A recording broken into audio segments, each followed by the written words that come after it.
Good morning my friends, कैसे हैं आप सब लोग। तो आइए आज का जो टॉपिक है स्टार्ट करें। इससे जो पिछला क्लास हम दिए थे वो था इलेक्ट्रिक इंटेंसिटी का मान एक्सियल लाइन पर इलेक्ट्रिक डायपोल के कारण, और आज का टॉपिक है इलेक्ट्रिक इंटेंसिटी का मान जो है हम निकालने वाले हैं इक्वाटोरियल लाइन पे। तो देखिए, इलेक्ट्रिक डायपोल के कारण हमें निकालना है इक्वाटोरियल लाइन पे। तो इक्वाटोरियल लाइन किसे कहते हैं कि जब डायपोल से परपेंडिकुलर डिस्टेंस जो है लिया जाता है उसे हम इक्वाटोरियल लाइन कहते हैं। तो ये सबसे पहले इस फिगर में हम क्या करेंगे, एक डायपोल कंसीडर करेंगे। तो डायपोल पिछले क्लास में आपको बताए थे कि डायपोल एक प्रकार का अरेंजमेंट होता है जिसमें दो चार्ज लिया जाता है और दोनों ही चार्ज का मैग्नीट्यूड एक समान होता है और दोनों के बीच की जो दूरी होती है वो 2l होती है, यानी अर्थात न्यूनतम दूरी ली जाती है, ये होती है 2l। अब डायपोल मोमेंट का फॉर्मूला क्या होता है, तो डायपोल मोमेंट एक वेक्टर क्वांटिटी है और किसी एक डायपोल के किसी एक चार्ज का मैग्नीट्यूड और उस दोनों चार्जों के बीच के डिस्टेंस के गुणनफल को हम क्या कहते हैं, प्रोडक्ट को डायपोल मोमेंट कहते हैं। हमें निकालना है इलेक्ट्रिक इंटेंसिटी का मान। तो देखिए, अगर यहां से यहां तक का टोटल डिस्टेंस जो है वो 2l है, तो यहां से यहां तक का डिस्टेंस कितना होगा, l होगा, और फिर ये डिस्टेंस कितना होगा, l होगा। अब O पॉइंट से R डिस्टेंस पे कोई पॉइंट हम P डिसाइड किए हैं जहां पर हमें इलेक्ट्रिक इंटेंसिटी का मान इलेक्ट्रिक डायपोल के कारण फाइंड करना है, निकालना है। ठीक है, तो सबसे पहले यहाँ जो माइनस चार्ज है और ये प्लस चार्ज है, इस चार्ज के कारण हमें जो है जो डिस्टेंस यहाँ से मेजर होगा P पॉइंट का, वो डिस्टेंस हमें निकालना होगा, क्योंकि इलेक्ट्रिक इंटेंसिटी का मान जो होता है किसी R डिस्टेंस पे किसी पॉइंट के कारण जो होता है वो होता है 1/4 pi epsilon not Q upon R²। तो R यहाँ जो चार्ज है वो डायपोल का चार्ज का मैग्नीट्यूड होता है, यानी अर्थात इसको पॉजिटिव निगेटिव से मतलब नहीं है, इसके परिमाण से मतलब है। और जिस चार्ज से हम इंटेंसिटी निकालते हैं वहां से जिस पॉइंट पर निकाला जाता है उस पॉइंट के बीच की दूरी को हम r से रिप्रेजेंट करते हैं। ये जनरल फॉर्मूला है। अब आइए बात कर लें कि दोनों चार्ज के कारण इलेक्ट्रिक इंटेंसिटी की जो डायरेक्शन होगी वो क्या होगी। ठीक है, तो हम जानते हैं कि इलेक्ट्रिक इंटेंसिटी का जो डायरेक्शन होता है वो निगेटिव चार्ज के कारण निगेटिव चार्ज की ओर होती है, अर्थात ये डायरेक्शन हो जाएगी इनवर्ड और ये डायरेक्शन हो जाएगा पॉजिटिव चार्ज के कारण आउटवर्ड। ठीक है, तो ये हो गया हमारा E1 और ये हो गया E2। अब यहाँ पे एक और कंपोनेंट्स बनेगा, ये हो जाएगा y कंपोनेंट। ये y कंपोनेंट जो आएगा वो हो जाएगा E1 साइन थीटा और E2 साइन थीटा। ठीक है, और इस दोनों कंपोनेंट्स के कारण जो वैल्यू यहां मिलेगा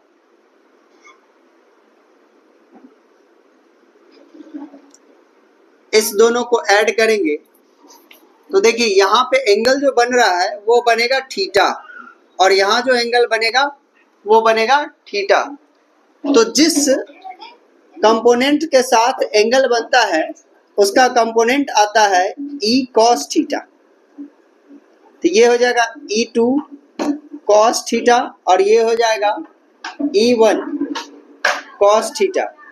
अब इस दोनों को हम ऐड करेंगे तो नेट रिजल्टेंट यानी नेट ई नेट का वैल्यू यहां मिलेगा। तो ई नेट मतलब E1 cos थीटा और E2 cos थीटा को जब हम ऐड करेंगे तो हमें ई नेट का मान प्राप्त होगा।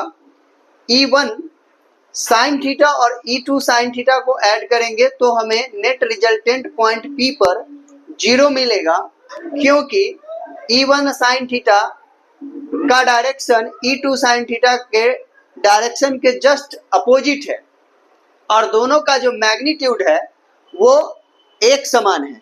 तो दोनों का मैग्नीट्यूड एक समान और डायरेक्शन जब अपोजिट है तो रिजल्ट यहाँ क्या मिल जाएगा, y कंपोनेंट्स के कारण यानी E साइन थीटा और E2 साइन थीटा के कारण वो होगा 0।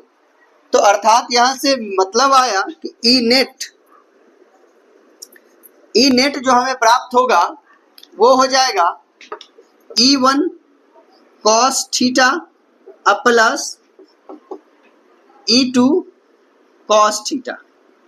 अब देखिए यहाँ Q से ये डिस्टेंस और ये डिस्टेंस इक्वल है तो हम डिस्टेंस मेजर कर लेते हैं कि डिस्टेंस कितना होगा।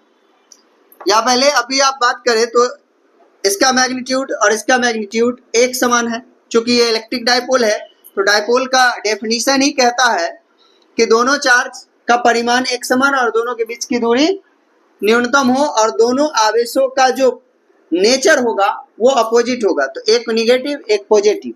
लेकिन हमारा जो फॉर्मूला है इलेक्ट्रिक इंटेंसिटी का उसमें यहाँ जो Q लिया जाता है वो उसका मैग्नीट्यूड होता है, ठीक है। तो डिस्टेंस भी इक्वेटोरियल लाइन है, इस वजह से ये डिस्टेंस और ये डिस्टेंस इक्वल होगा और दोनों चार्ज सेम है तो इंटेंसिटी भी सेम मिलेगा। तो इस कंडीशन में हम इसे लिख सकते हैं कि ई नेट बराबर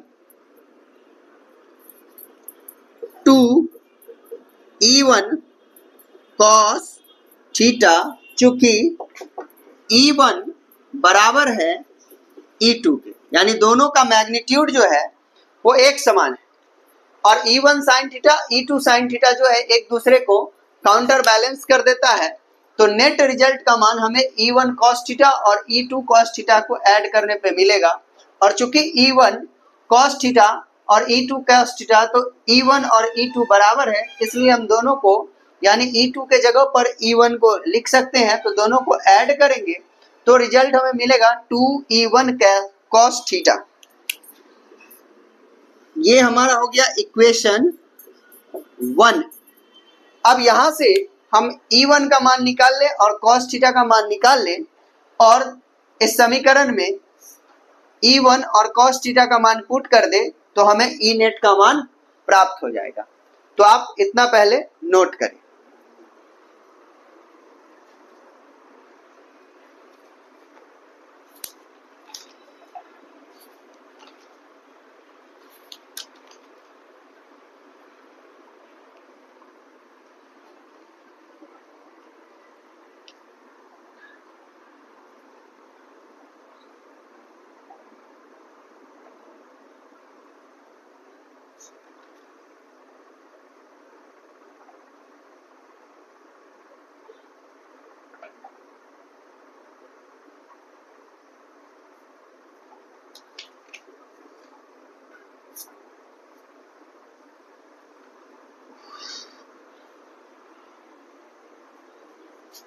ठीक है, अब आप देखिए तो हमें E1 का मान निकालने के लिए चाहिए R। तो R निकालने के लिए क्या करेंगे तो प्लस से, अब ये देखिए तो एक क्या है, समबाहु त्रिभुज है, ठीक है। तो ये लाइन यानी ये साइड और ये साइड इक्वल है तो यहां से यहां तक का डिस्टेंस है L और ये डिस्टेंस है R। तो सिंपल ज्योमेट्री लगाकर हम निकाल सकते हैं कि मतलब ये जो हो जाएगा आपका, इस लाइन को अगर हम एक नेमिंग कर दे तो ये पॉइंट P हो गया। तो प्लस यहाँ पे अगर हम A ले ले और B ले ले तो AP की अगर बात करें तो AP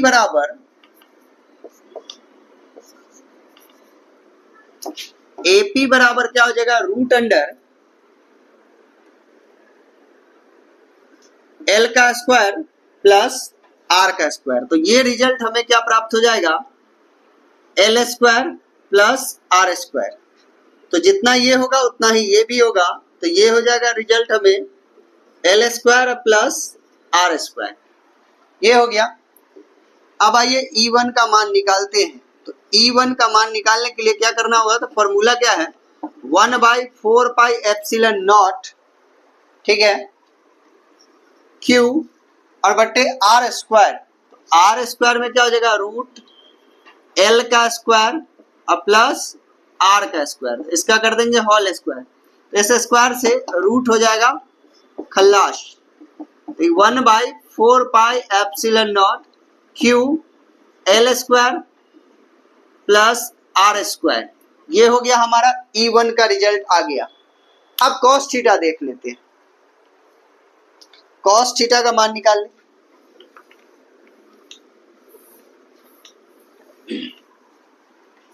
तो देखिए cos थीटा बराबर होता है B/H। तो इस राइट एंगल ट्रायंगल को आप देखिए, ठीक है, AOP को देखिए या BOP को देखिए, तो इसमें जो हमारा ये आएगा वो हो जाएगा B, जो हो जाएगा वो होगा L और B/H, तो H तो आपको पता ही है, रूट अंडर L स्क्वायर और R स्क्वायर, ये हमें मिल गया। अब E1 का भी मान हमें पता चल गया है और cos थीटा का भी मान पता चल गया है, तो समीकरण 1 जो हमारा E नेट बराबर 2 E1 cos थीटा था, उसमें हम मान को रख देंगे cos थीटा को और E1 को, और उसके बाद हम रिजल्ट को फाइंड कर लेंगे, ठीक है।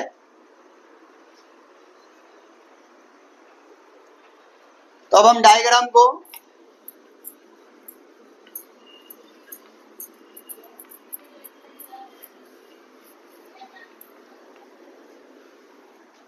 आइए अब आप देखें। अब समीकरण 1 से, तो देखिए समीकरण 1 क्या था आपका, E net equal to 2 E1 cos theta. तो समीकरण 1 में E1 और cos थीटा का मान रखते, E1 का मान कितना आया है, 1/4 पाई एप्सिलॉन नॉट Q, ठीक है, L square plus R square into cos theta. तो cos थीटा का मान आप देख लीजिए कितना आया है, L upon root under L square R square. तो इसको लिख दे L root under L square और प्लस R स्क्वायर। चलिए अब यहां तक काम हो गया। 2 इंटू 1/4 पाई एप्सिलॉन नॉट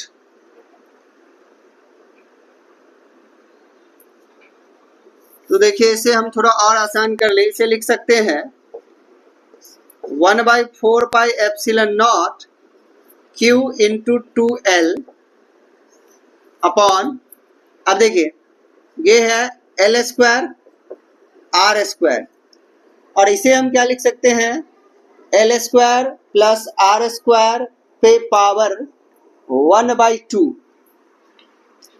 अब आप ध्यान दें 1/4 pi epsilon not Q into 2L को क्या कहा जाता है, P। ये हो जाएगा हमारा रिजल्ट P। तो इधर आप साइड में लिख ले, चूंकि डाइपोल मोमेंट बराबर Q इंटू 2L होता है, तो इतना को हम लिख दिए P।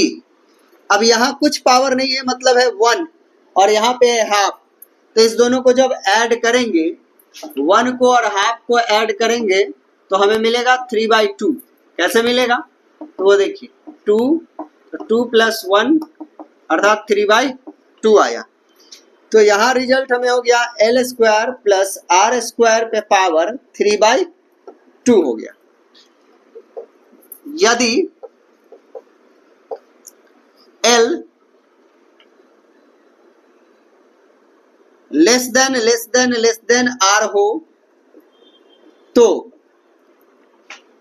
क्या होगा, 1/4 pi epsilon not P upon R square पे पावर 3/2। चलिए पहले यहां तक नोट करें, उसके बाद आगे बता।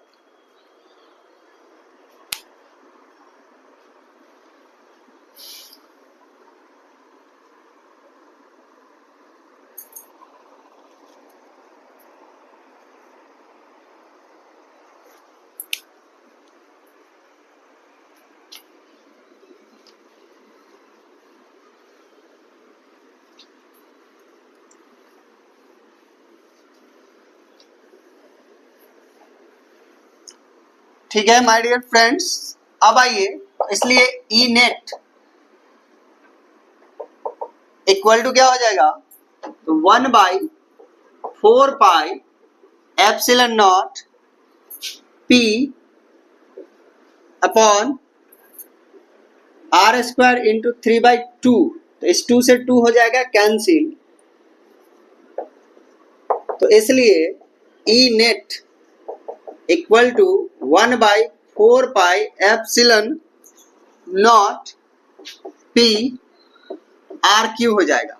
ये आपका फाइनल रिजल्ट आ गया इक्वाटोरियल लाइन के कारण इलेक्ट्रिक इंटेंसिटी का मान, ठीक है, इन स्केलर फॉर्म, अगर उसकी मैग्नीट्यूड की बात करें तो। अब यहां पे थोड़ा सा गौर करें, अगर 1/4 एप्सिलॉन नॉट जो है ये एक कांस्टेंट है, तो बस आप इसे जो है ऐसे भी लिख सकते हैं के पी आर क्यू। अब आपसे यदि कोई पूछे कि ई में और आर में क्या रिलेशन है, तो आप बताएंगे कि इलेक्ट्रिक इंटेंसिटी इक्वेटोरियल लाइन पे जब होती है, निकालते हैं, तो उसके आर क्यूब के इनवर्सली प्रोपोर्शनल होती है। अब इस बात को अगर हम इन वेक्टर फॉर्म लिखे, तो इसे हम लिखेंगे ई नेट माइनस के पी आर क्यूब। इस माइनस साइन का क्या मतलब है, तो इस माइनस साइन का मतलब है कि इलेक्ट्रिक इंटेंसिटी का जो डायरेक्शन है वह इलेक्ट्रिक डायपोल मोमेंट के डायरेक्शन के जस्ट अपोजिट है। अब कहेगा सर कैसे, तो चलिए हम आपको फिगर से समझाते हैं इन बातों को।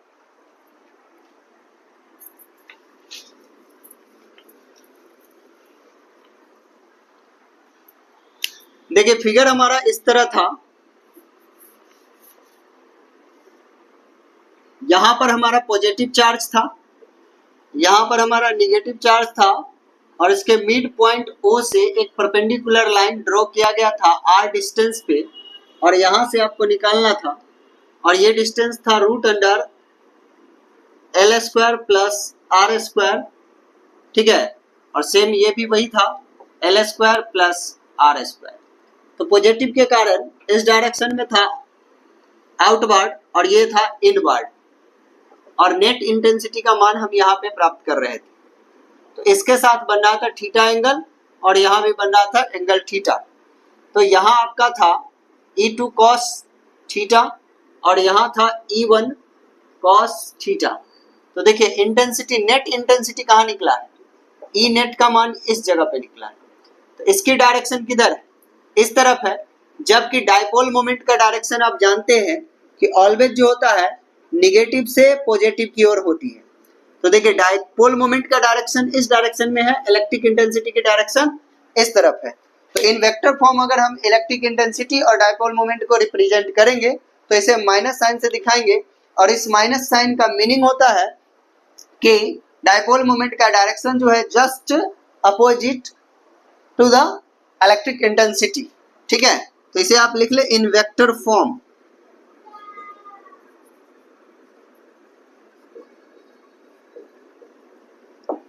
ठीक है माय डियर फ्रेंड्स, तो आज का क्लास जो है यहीं पे एंड होता है, और इसी के साथ जो है हम क्लास को समाप्त करते हैं, और कल शॉर्ट डाइपोल पर हम इलेक्ट्रिक इंटेंसिटी का डेरिवेशन करेंगे। तो आप मेरे वीडियो पे बने रहें, और जो भी मेरे नए सब्सक्राइबर हैं, सॉरी नए लोग जो मेरे वीडियो को देख रहे हैं, तो वो लोग भी जो है हमारे चैनल्स को सब्सक्राइब कर दे। एक लाइक का बटन होता है उसे भी दबा दे, इसमें कोई आपका पैसा नहीं लगता है, ठीक है। लेकिन मेरा हौसला अफजाई होता है और मैं इसी तरह से आपके लिए वीडियो बनाता रहूंगा जो आपके लिए यूजफुल है। धन्यवाद।